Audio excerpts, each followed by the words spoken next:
പറയടി, എന്ത് പറ്റി? ആണോ?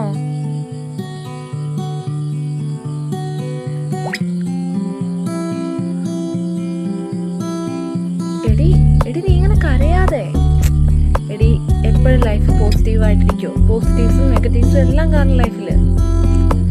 നീ ഒന്ന് സമാധാനിക്കുക. ഞാൻ പറഞ്ഞില്ലേ, ഇല്ല നീ ആഗ്രഹിക്കും പോലെ തന്നെ നടക്കും. നീ നോക്കും കുറച്ച് നാട് ഇങ്ങനെയൊക്കെ പോകും, അത് കഴിഞ്ഞ് നീ ആഗ്രഹിക്കും പോലെ തന്നെ നടക്കും. എല്ലാം പോസിറ്റീവായിട്ട് വരും. നീ ഒന്ന് സമാധാനിക്കും. ശരിയാണ്.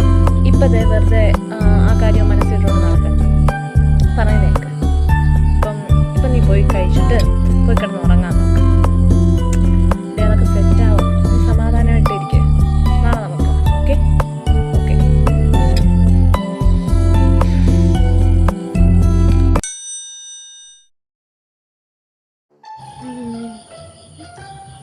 ഞാൻ 2 ദിവസം മുമ്പ് ഒരു മെസ്സേജ് അയച്ചായിരുന്നല്ലോ, റിപ്ലൈ വന്നു.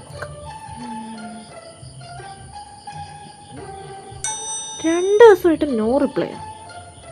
എന്ത് പറ്റി? ഇൻസ്റ്റയിൽ കാര്യമായിട്ട് എന്താ നോട്ട് ഇട്ടിട്ടുണ്ടല്ലോ, നോക്കട്ടെ. Temporary people's heart break. അയ്യോ, എന്തോ കുഴപ്പമുണ്ടല്ലോ. വാട്സപ്പ്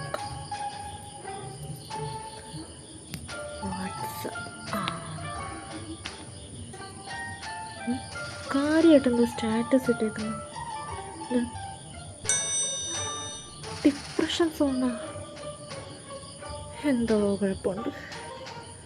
ചേടാ, നല്ല 2 ദിവസം കൊണ്ട് എന്തായിരിക്കും സംഭവിച്ചേ? ഈ സൈക്കോയ്ക്കൊന്ന് പറഞ്ഞുകൂടെ?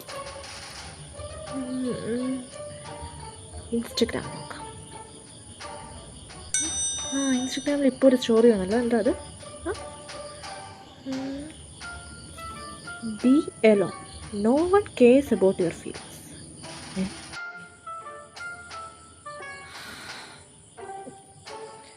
അതെ, എന്തെങ്കിലും പ്രോബ്ലം ഉണ്ട്, അതിന് കെയർ ചെയ്യണമെന്നുണ്ടെങ്കിൽ ആദ്യം അത് ഷെയർ ചെയ്യണം. അല്ലാതെ വാട്സപ്പിൽ ഇൻസ്റ്റയിൽ സ്റ്റോറി കണ്ട് അത് മനസ്സിലാക്കാൻ ഞാനിവിടെ ജ്യോതിശാലയം ഒന്നും തുറന്നു വെച്ചിട്ടില്ല.